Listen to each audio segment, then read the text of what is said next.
নমস্কার, আমি আশিস সেনগুপ্ত, রাজনৈতিক বিশ্লেষক। ভীত, সন্ত্রস্ত, তটস্থ, এই কি অবস্থা হয়েছে আজকের দিনে অভিষেক ব্যানার্জির। উনি এখন কলকাতায় ফিরছেন না। 6, 7, 8, 9, 10, 11 6 দিন অতিবাহিত হতে চলল, ওনার দিল্লি থেকে ফেরার নাম নেই। কি অবস্থা ছিল ভাবুন তো। এককালের সর্বোচ্চ ক্ষমতার অধিকারী, এককালের কি বলছি, এই তো হার্ডলি 1 মান্থ হয়েছে, 4 মে অবধি তার গর্জন, তার তর্জন, তার হম্বি তম্বি আমরা সবাই শুনেছি। সেই ডিজে বাজানোর প্রতিজ্ঞা, মাননীয় গৃহমন্ত্রী স্বরাষ্ট্রমন্ত্রী, ওনাকে চ্যালেঞ্জ জানানো, বাপ কা বেটা বলা, বুকের পাটার চ্যালেঞ্জ জানানো, দুপুর 12টা, দুপুর 4টে সময়সীমা বেঁধে দেওয়া স্বয়ং অমিত শাহজিকে। সেখান থেকে পুরো ফিউজ উড়ে গেল। আগে কি দেখতাম, বাড়ির সামনে শয়ে শয়ে পুলিশ, লোককে কেউ কেউ বলতো হাজার হাজার। সেই হরিশ মুখার্জি রোডের সামনে এমনি লোকজনের কথা ছেড়েই দিন, ওই পাড়ায় যারা বহু বহু বছর ধরে থেকেছে তারাও ক্যামেরার সামনে এসে বলছে তারা হাঁটাচলা করতে পারতো না। হাজারখানা চেক, হাজারখানা ডকুমেন্ট দেখানো। তারপরে আমরা দেখলাম বিভিন্ন খবরের মাধ্যমে, ভিজুয়াল মিডিয়া, টিভি চ্যানেলগুলোতে দেখানো হলো যে ওনার বাড়ির সামনে দিয়ে নাকি 5টা মতো বাস চলতো, এখন একটা চলে। আর দুর্ভেদ্য দুর্গ ছিল হরিশ মুখার্জির বাড়িটা, প্রাসাদ সম বাড়ি। উনি কি ব্যবসা করতেন কেউ জানে না, শুধু কোম্পানিটার নাম জানে, লিপস অ্যান্ড বাউন্স, তবে সে আলাদা কথা। এছাড়া বাড়ির ঠিক উল্টো দিকেই বোধহয় একটা দুর্গা মন্দির আছে, সেখানে পুজো দেওয়া বোধহয় খুব কমিয়ে দেওয়া হয়েছিল। রোজ তো হতোই না, কয়েকটা দিনে নাকি শুধু অ্যালাউ করা হতো। তারপর আমরা দেখি উলাট পুরাণ, 4 তারিখে হেরে যায়, বাজেভাবে হেরে যায় তৃণমূল। 214-15 আসন থেকে নেমে আসে 80টা আসন। এখন তো অবশ্য তার কিছুই অবশিষ্ট নেই। তাই আজকের দিনে 64 জন, 80 জন বিধায়কের মধ্যে 64 জন ছেড়ে দিয়েছেন। মমতা ব্যানার্জি 1-2 পাবলিক অ্যাপিয়ারেন্স দিয়েছেন, সেখানে খুব বেশি হলে 5-6 জন বিধায়ককে দেখা গেছে। 28 জন সাংসদ, 29 জন, একজন মারা গেছেন, 28 জন সাংসদের মধ্যে টিভিতে বলা হচ্ছে ইতিমধ্যে 20 জন সাংসদ হাতছাড়া হয়েছে। তারা আলাদা ব্লক বা আলাদা পার্টি কিছু একটা বানিয়ে বিজেপির সমর্থনে বা এনডিএর সমর্থন থাকবে দিল্লিতে। যদিও এইখানকার পশ্চিমবাংলার তৃণমূল, নব্য তৃণমূল ঋতব্রতর অধীনে, তারা তো বলছে আমরা বিজেপির বিরোধিতা করব। এক অদ্ভুত খিচুড়ির অবস্থা। কিন্তু একটা কথা খুব ক্লিয়ার, এই 20-21 জন সাংসদ, এমপি বা 64 জন বিধায়ক, এনারা কেউ মমতা ব্যানার্জির সাথে নেই। এবং বিশ্বাস করতে পারেন, ফিরাদ হাকিমও চলে গেছে মমতা ব্যানার্জিকে ছেড়ে। থাক, সে আলাদা কথা। তা যা বললাম, তারপরে যা হলো, অভিষেক ব্যানার্জির সামনে রোজ নাটক, ড্রামা, যাত্রাপালা, সেলফি পয়েন্ট, রিল বানানোর জায়গা, এমন হ্যারাসমেন্ট হলো। উনি, যদিও কোনো ভায়োলেন্স হয়নি, ওই সারাদিন পড়ে থেকে চেঁচামেচি, এইসব জয় শ্রীরাম স্লোগান, পতাকা লাগিয়ে দেওয়া, গেটের উপর পুলিশ পাহারা সরে যাওয়া, বেসিক কয়েকজন যা থাকে সাংসদের সেটাই আছে।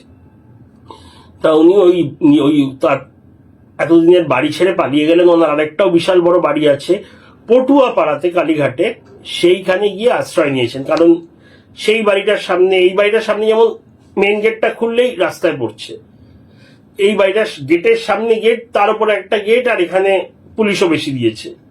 তো এই জায়গাটা অপেক্ষাকৃত সুরক্ষিত, মানে বাইরে থেকে সোজা দরজা খুললে কেউ ঢুকে পড়তে পারবে না। যদি ওই বাড়িতে কেউ ঢুকে পড়েনি। তারপরে দেখলাম সইজাল কাণ্ড, ওই শোভন চট্টোপাধ্যায় সমর্থনে যে সইগুলো দেওয়া হয়েছিল তৃণমূল বিধায়কের, তার অধিকাংশই নাকি জাল। সেই নিয়ে তদন্ত চলছে। সিআইডি গেছিল ওনার বাড়িতে, উনি সময় চেয়েছেন, সময় দেওয়া হয়েছিল 7 জুন, কিন্তু আমরা দেখি 6 জুন অভিষেক শটান দিল্লিতে চলে যান। 8 জুন একটা ঘোষিত ইন্ডি ব্লকের মিটিং ছিল, কিন্তু সেখানে যাওয়ার দিন ছিল 7 তারিখ দুপুরবেলা, যেই সময় মমতা ব্যানার্জি গেছেন ফ্লাইটে, ওই দুপুর 2টো নাগাদ 7 তারিখ। কিন্তু অভিষেক তার একদিন আগেই চলে গেছেন, কারণ 7 তারিখে ওনার সিআইডির কাছে হাজিরা দেওয়ার সময় ছিল। সেই 7 কেটে গেছে, 6, 7, যেটা আগে বললাম, প্রায় 6 দিন হতে চললো। সিআইডি দুবার 7 তারিখে গেছিলেন, তারপরে বাড়িতে নেই বলে আবার সময় চেয়েছিলেন। 8 তারিখ অবধি দেওয়া ছিল, 8 তারিখে উনি আবার সময় চেয়েছেন। কালকে ওনার অফিসে, বাড়িতে সিআইডি খোঁজে গেছে। ইতিমধ্যে উনি যেই মামলাটা করেছেন হাইকোর্টে সুরক্ষা কবচ চেয়ে, যে গ্রেফতার করা যাবে না, উনি তদন্তের সহযোগিতা করবেন, সেই মামলাটা তাড়াতাড়ি করার অ্যাপিল শোনা হয়নি। আজকে যখন এই প্রতিবেদনটা বানাচ্ছি, তখন ওই মামলাটা আজকে ওঠার কথা। এবারে সুরক্ষা কবচ যদি পান খুব ভালো, উনি বোধহয় চলে আসবেন, কিন্তু না পেলে কি হবে? উনি যে এত তর্জন গর্জন করেছেন, আমার মাথা কেটে দিলে, বাড়ি ভেঙে দিলে, অ্যারেস্ট করলে আমি কারোর কাছে মাথা নোয়াবো না, অনেক কথা বললেন। এতগুলো প্রেস, বাংলা প্রেস, সর্বভারতীয় প্রেসের সামনে এত কথা বলে উনি লুকিয়ে পড়লেন, আর সবাই বলছে খুব ভয় পেয়ে গেছেন। তো যদি শুনানিতে রক্ষা কবচ না হয়, যথেষ্ট ঝামেলায় পড়ে যাবেন। কেন, সিআইডি তো দিল্লিতেও পৌঁছাতে পারে। এছাড়া সুরক্ষা কবচটা কিন্তু সই মামলার, আর এই সই মামলাটা তেমন কিছু বড় ব্যাপার না। এটাই মানে জালিয়াতি করার দরকারও ছিল না, মানে এখানে তো কেউ কোনো পয়সা লাভ করেনি, কিছু না। সবাইকে জানানো হয়েছিল যে, তখন যারা ছিলেন সবাই, যে শোভনদেব চ্যাটার্জি স্পিকার হচ্ছে, বিরোধী দলনেতা হচ্ছেন। এবারে যতটা সই দরকার তার থেকে বেশি বিধায়ক ছিলেন, সইও করেছেন, কিন্তু যারা ছিলেন না তাদের সইটাও করে দেওয়া হয়েছিল। এটা এমন কিছু দরকার ছিল না, কিন্তু আর সুরক্ষা কবচটা কিন্তু এই সংক্রান্ত। কিন্তু ওনার এগেনস্টে ইডি কেস চলছে, ইডি 14 তারিখে ডেকেছেন ওনাকে। এছাড়া দুটো এফআইআর ইতিমধ্যে হয়ে গেছে, এবং ঠিক গতকাল ডায়মন্ড হারবারে আর একটা এফআইআর করেছে। আর এইবারে এফআইআর করেছেন অভিজিৎ দাস ববি, উনি একজন বড় নেতা বিজেপির ডায়মন্ড হারবার দক্ষিণ 24 পরগনা এলাকায়। এছাড়াও 2024-এ লোকসভায় উনি অভিষেক ব্যানার্জির প্রতিপক্ষ ছিলেন, বিজেপির ক্যান্ডিডেট ছিলেন। 2014-তেও উনি ক্যান্ডিডেট ছিলেন সেই অভিষেকের বিরুদ্ধেই। তখন অবশ্য বিজেপি অতটা বড় হয়নি বাংলায়। এইবার ওনার অভিযোগ, ওনাকে মারধর করা হয়েছে, প্রচুর আঘাত করা হয়েছে, গুন্ডামি। এই অভিযোগগুলো যথেষ্ট সিরিয়াস।